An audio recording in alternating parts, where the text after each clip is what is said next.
Hi అండి, welcome to మన garden మన వంటలు. ఆల్రెడీ రీల్స్లో పోస్ట్ చేశా కదా నేను పేనుబంక ఇంకా పిండి నల్లికి పెస్ట్ కంట్రోల్ ఆయిల్ ప్రిపేర్ చేశానని.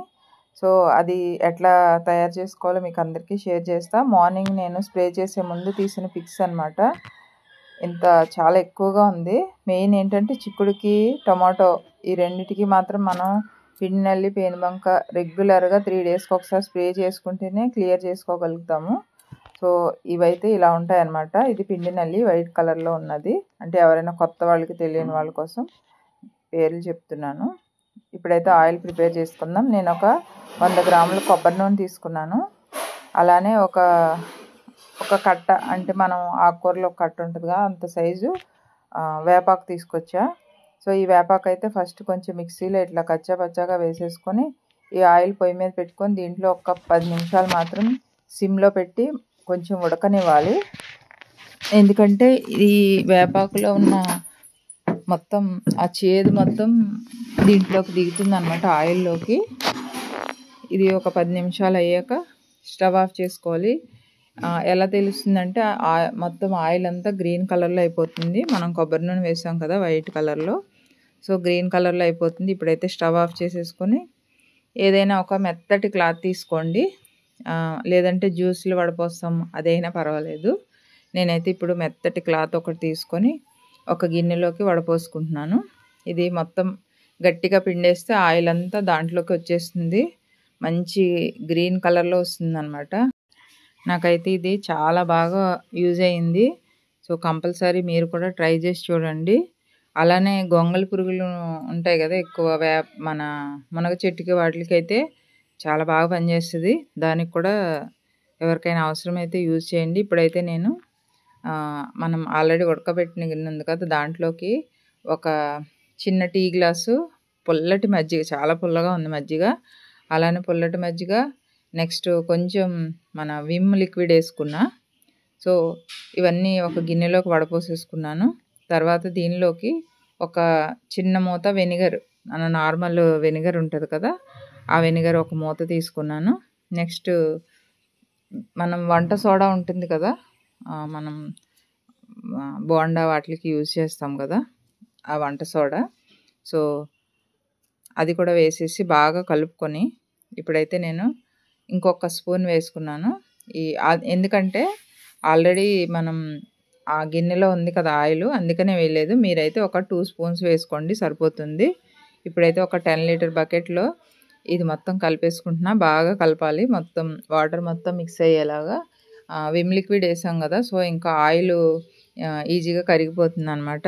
సో ఇప్పుడైతే నేను మీకు ఇందాక చూపించిన మొత్తం చిక్కుడు పాదులకి టొమాటోకి అన్నిటికీ స్ప్రే చేస్తున్నాను. ఈ స్ప్రేయర్ గురించి మళ్ళీ అడుగుతున్నారు అందరూ. సో దీని కాస్ట్ అయితే 5000 రూపీస్. అలానే నేను ఓఆర్జీ గార్డెనర్ సంపత్ గారి దగ్గర తీసుకున్నాను అనమాట. ఆల్రెడీ దీని గురించి ఒక వీడియో కూడా చేశాను, డిస్క్రిప్షన్లో లింక్ ఇస్తా, ఒకసారి కావాలంటే వెళ్ళి చూడండి. దాంట్లో ఫోన్ నెంబర్ కూడా ఉంది. అలానే ఎలా యూజ్ చేయాలంతా కూడా నేను షేర్ చేశాను ఆ వీడియోలో. సో ఇప్పుడైతే మనం ఎక్కువ ఈ స్ప్రే ఉండే పవర్కే చాలా వరకు పోతుంది పెస్ట్. అలానే దీంట్లో నేను వేప నూనె వేసాం కాబట్టి మనం చాలా తొందరగా క్లియర్ అయిపోతుంది.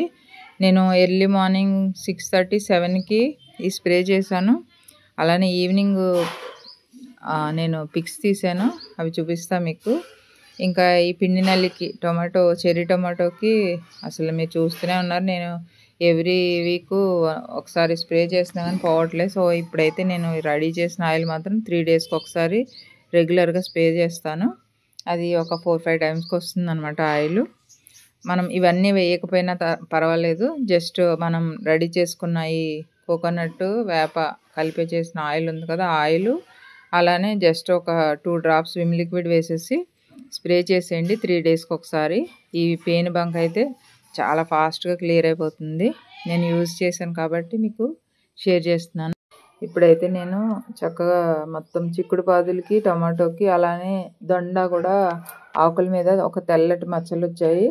సో ఇది అన్నిటికీ యూజ్ చేయొచ్చు, ఓన్లీ టమాటోకి చిక్కుడు అనే కాదు, గార్డెన్లో మనకి ఏ పెస్ట్ ఉన్నా కానీ మనం క్లియర్ చేయొచ్చు దీంతో.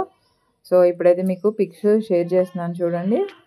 మీకు ఫస్ట్ చూపించిన పిక్స్ ఇప్పుడు చాలా వరకు అంటే 90% క్లియర్ అయిపోయింది. 3 days తర్వాత మళ్ళీ స్ప్రే చేస్తాను. సో చూడండి ఎంత క్లియర్గా అయిపోయినాయో. నేను మార్నింగ్ చూసేటప్పటికైతే చాలా అసలు పువ్వు కనిపించట్లేదు అనమాట, అంత పెయిన్ పెట్టేసింది. ఓకేనండి, వీడియో చూసారు కదా. నేను మార్నింగ్ స్ప్రే చేశాను, ఇది ఈవినింగ్ మీకు ఇప్పుడు చూపించా ఆల్రెడీ. మొత్తం పెయిన్ బంక్ అంతా క్లియర్ అయిపోయింది. అలానే పిండి నల్లి కూడా చాలా వరకు పోయింది. మళ్ళీ ఒక 3 days తర్వాత నేను మళ్ళీ మార్నింగ్ తయారు చేసిన వేప నూనె అవన్నీ వేసి మళ్ళీ ఇంకొకసారి ఇట్లా మనం మార్చి ఆపకుండా ఒకసారి 3 daysకి ఒకసారి రెగ్యులర్గా చేస్తూ ఉంటే మనం మంచి హార్వెస్ట్లు తీసుకోవచ్చు. మెయిన్ ఈ సీజన్ అంతా మనకి మంచి చిక్కుడు హార్వెస్ట్లు రావాలంటే మాత్రం కంపల్సరీ ఇంత కేరింగ్ తీసుకోవాల్సిందే. ఓకే, వీడియో నచ్చితే మాత్రం లైక్ చేయండి, షేర్ చేయండి, సబ్స్క్రైబ్ చేయండి. సబ్స్క్రైబర్స్ చాలామంది ఉన్నారు కానీ వ్యూస్ మాత్రం తక్కువ వస్తున్నాయి. ఓకేనండి, థ్యాంక్ యూ. Happy gardening.